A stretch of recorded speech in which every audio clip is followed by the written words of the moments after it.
Hello, welcome back with me in my podcast. Welcome to Teri Diary.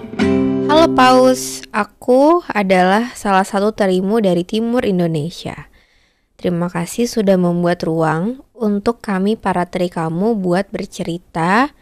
Dan terima kasih juga kalau cerita ini dibacakan. Terima kasih kembali.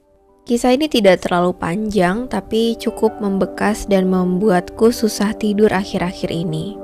Tepatnya Desember 2023, aku dan sahabatku berencana untuk mendaki ke Gunung Gamalama. Karena kami belum pernah mendaki sama sekali, sahabatku ini mengajak dua teman laki-lakinya untuk menemani kami. Singkat cerita, sampai pada hari di mana kami berempat akan mendaki, semua berjalan normal-normal aja seperti pada umumnya. Dan setelah selesai dari pendakian itu, ceritaku dengannya dimulai. Setelah turun mendaki, salah satu teman dan sahabatku ini, sebut saja namanya Putra.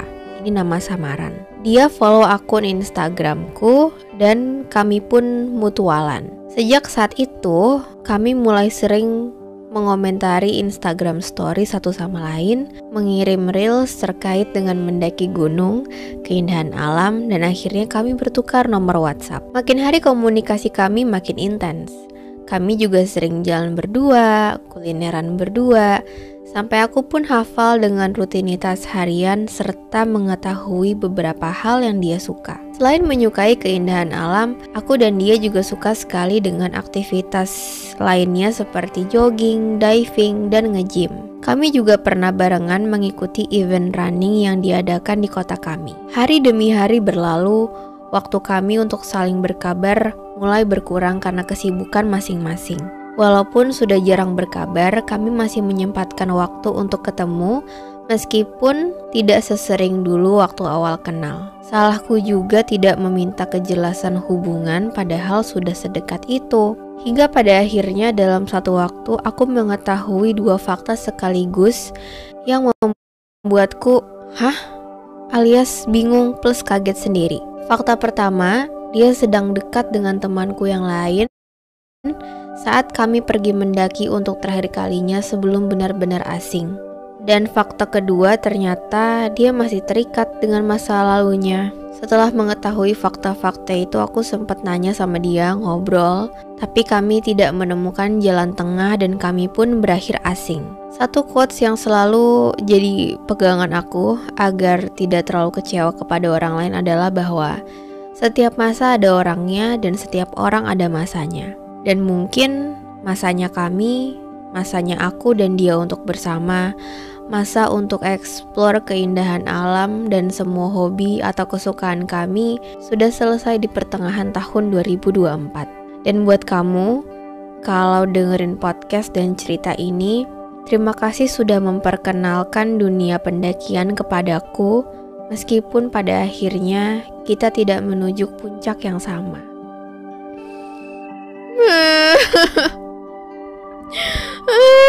Sedih. Aku ulang lagi ya dikit. Terima kasih sudah mengenalkan dunia pendakian kepadaku, meskipun pada akhirnya kita tidak menuju puncak yang sama. Aku tidak suka ending sedih ini. Tolong. Sedih banget lagi. Paling gak bisa lah aku soal kayak gini nih. Kayak dikenalin sesuatu sama seseorang, tapi ternyata kita gak bisa mewujudkan itu sama dia. Sering kan kejadian?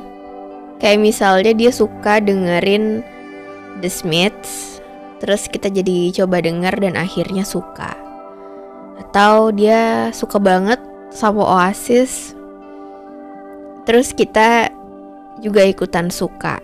Atau dia suka Dewa 19, terus ada rencana untuk ngajak kita nonton bersama konsernya.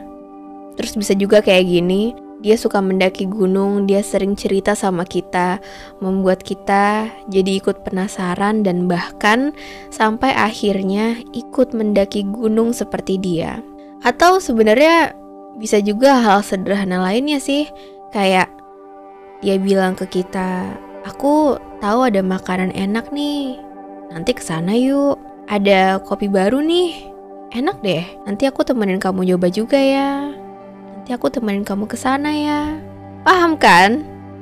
Paham kan?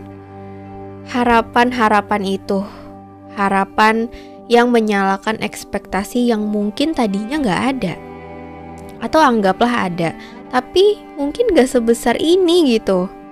Gak sebesar setelah dia merencanakan banyak hal sama kita. Kita yang awalnya udah menarik pembatas untuk gak terlalu berharap, untuk gak terlalu bawa perasaan yang berlebihan. Tapi siapa sih yang gak jatuh sama rasa nyaman? Siapa yang bisa menahan perasaannya sendiri? Ya kan? Apalagi kalau orangnya udah tipe kita banget ya.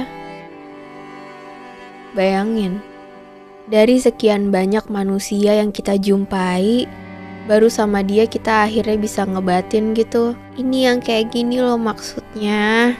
Ada ya ternyata seseorang seperti yang selama ini aku bayangin. Tuh ada ya. Ada di dia ternyata. Gimana kita gak jatuh cinta coba? Gimana cara menghindarinya? Gak bisa. Susah banget. Apalagi kalau udah ada interaksi. Ya, susah tuh. Udah ada komunikasi, udah ada percakapan antara seseorang yang kagum dengan seseorang yang sangat dikaguminya. Menurut aku udah susah banget kalau keadaannya kita udah pernah chat sama dia. Karena itu yang membuat kita jadi yakin dari percakapan itu. Walau mungkin di situ juga letak masalahnya ya. Kita buru-buru banget yakinnya. Padahal gak semua kedekatan akan berakhir dengan sebuah tujuan. Mungkin dia emang cuma bersikap baik.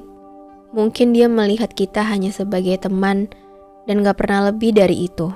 Dia berhasil membuat kita bahagia, dan di situ yang membuat kita jadi salah paham. Ternyata, meski sudah sering berkomunikasi, kita masih salah ngerti ya.